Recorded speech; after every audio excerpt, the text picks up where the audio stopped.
Yan si Tatay Jose Magtabog. Papunta ka pa ng Karawatan.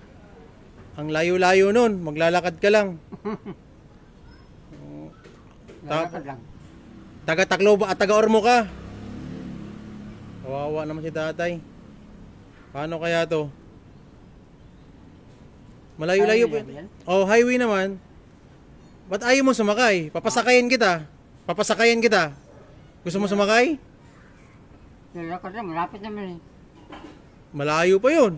Ha? Malayo pa. Wala naman. Pag makasaktan, wala naman ganito. Kasi lalakad na lang. Wala ka bang pamilya? Wala ho.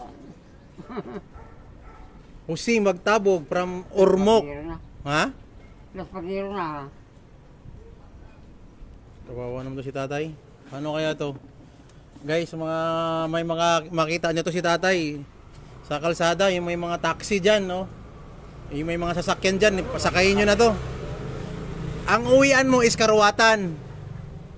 Valenzuela. Sinong pupuntahan mo doon? Ha? Sinong pupuntahan mo? Ay, ano naman akong nagbukal ka ng mga basura.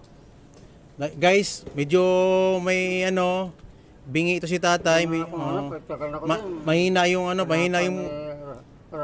mahina yung pandinig niya, guys. Sa mga makakita nito, i-share niyo to sa mga may pamilya. Mawala kang pamilya. Ha? Solo lang. Sulo ka. Ito may ibigay ako sa'yo. Pamasahe mo. Pandagdag mo pakain. Oh, Oh. ano yan? Oo, bahala na ito. No? Bumibili pa ko. Ito ko, binibigyan ko. Oo, ay wala eh. Ito lang maitulong ko talaga sa'yo.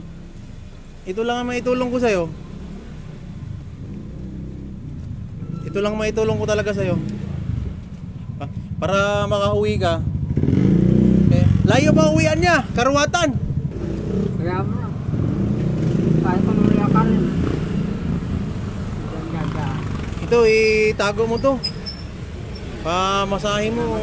Ha? Salamat. Itago mo yan. Oo. Malaking malaking bagay sa'yo yan. Baka mabuti yung gabi. Oo. Guys, sa mga ano pangalan mo? Jose Magtabog.